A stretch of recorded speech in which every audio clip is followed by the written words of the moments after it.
Now, what could possibly be better than Steelers versus Ravens, with both of those teams ranking among the NFL's best? What could possibly be better than that?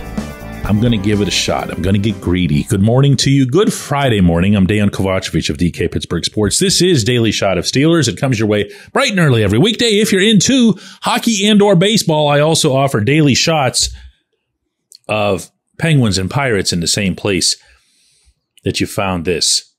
Without ado, a handful of things I want to see Sunday. Elandon Roberts in double-digit tackles feels like a really, really good place to start. Normally, that'd be asking a lot of Elandon, as talented and as aggressive and as hungry as he always is, because he's not out there all that much, except last week when he basically took the job from Peyton Wilson, and he did terrific. Thought so live, thought so even more in watching the film. But the real reason I want to see Elandon get the double-digit tackles is because I'm going to guess that at least 6 or 7 of those would be against Derrick Henry. And if Elandon is the one bringing Henry down, then Henry's not going to have one of those, Henry-type games. I'd like to see Justin Fields get on the field. Think about this for a second. Just put it in your head. Never mind the obvious stuff, what he can do, change of pace, change of direction. But picture the Steelers near the goal line, let's say at the 5, and you've already seen enough of Fields to know that once he's down there, there's so many different ways he can beat you that he probably will. But now, factor into it, home game. Right? Okay. No one would be getting down on Russell Wilson. No one would be doubting him or anything.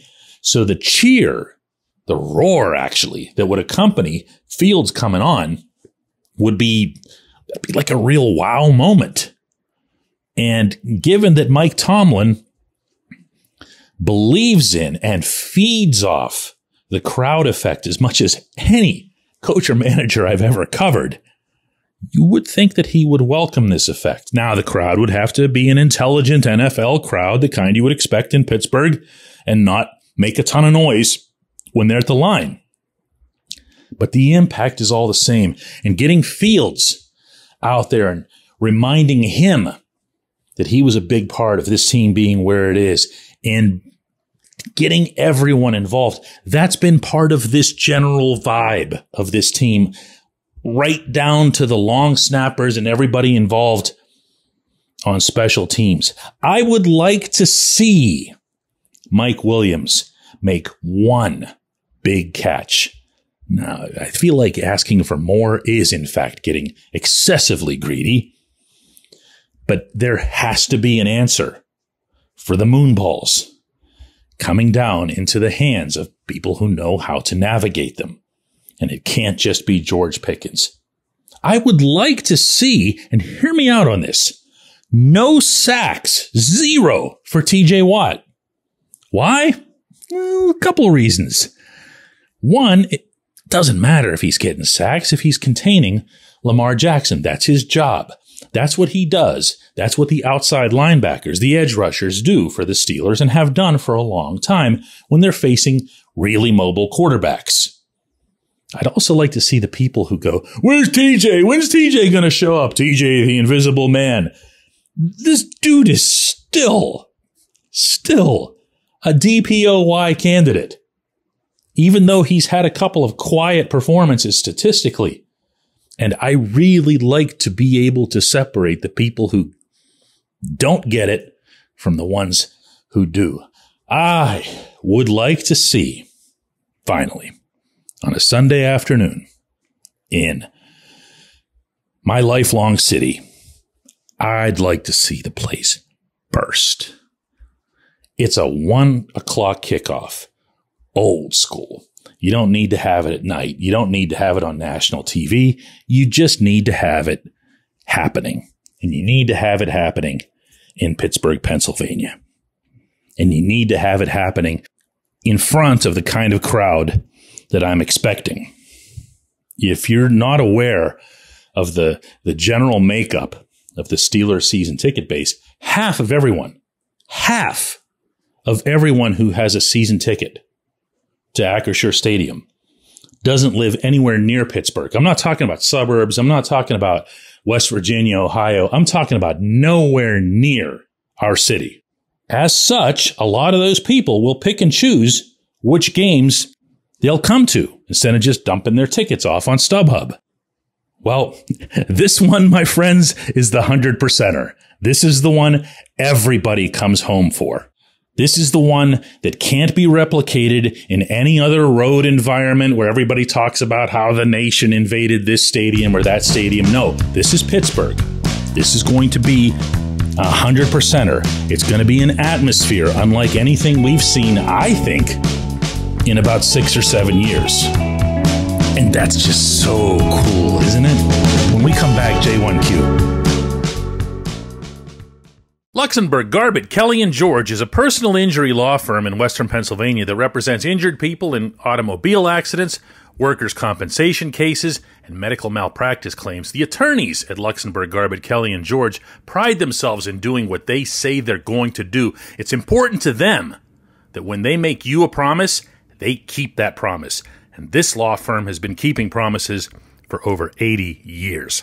Luxenberg, Garbett, Kelly & George has been AV rated. That's the highest rating a law firm can receive for legal ability and ethics. And the lawyers at the firm have been designated super lawyers, that's a real thing, for over 15 years. Rare combination there. Luxenberg, Garbett, Kelly & George has offices in Cranberry, Newcastle, Beaver Falls, Butler, and Elwood City. Learn more about them at lgkg.com or by calling 888-842-5454. Again, that's 888-842-5454.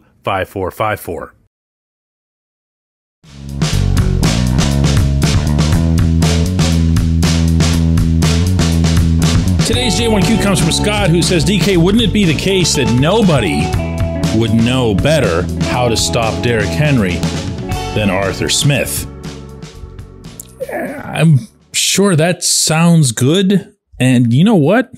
You might be correct, because Smith has held a lot of different roles in the NFL. He hasn't just been an offensive guy. When you're the head coach, you have to know a little bit of everything. But I also know that it's not that the league hasn't figured out what they need to do to stop Henry. It's that the league hasn't figured out the execution part of it, because it's very hard, because he's a big guy, because he comes with a lot of force.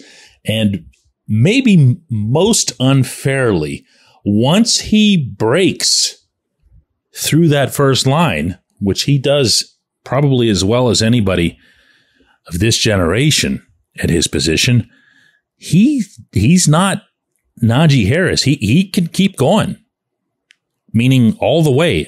I'm not even saying that as some sort of dig at Najee or whatever. This is the kind of running back that he's been all his life, including in college. He's not been a guy who breaks, 50-yarders, 60-yarders. Najee, when he gets out into the open field, he's dangerous and he's going to get you some extra and he's going to work for them.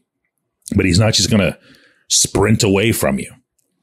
Henry does that too. That's why he's something special. So is Smith going to have some sort of unique wisdom on this front? I don't see how he could. I don't see what he could add to. We need to get more than one hand on this guy. In fact, we need to get more than one set of hands on this guy.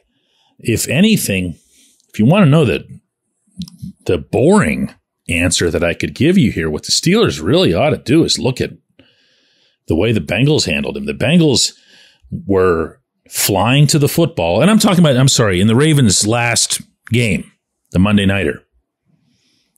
The Bengals saw that Henry had the ball, and they all went to him. Now, I don't care if you're prime era Earl Campbell. If you have 3 guys on you, you're going to go down. You're going to go down. Or you're at least not going to get very far if you keep churning. I don't know that this is all that advanced. I would like to see, and I kind of hinted at this in the opening with Elandon Roberts, I'd like to see Elandon be the main guy. I don't know that you need to spy at the NFL level, but I'd like to see Elandon be the guy who's the first to get to Henry because he has the best chance of making a hard and, by the way, fearless impact on Henry. But then, even Elandon's going to need some assistance. This guy's a handful. He's multiple handfuls sometimes. I appreciate the question. I appreciate everybody listening to Daily Shot of Steelers all week. Be sure you tune in at 4 p.m. Eastern Time today for the double shot of Steelers show. And we'll have another one of these Monday morning.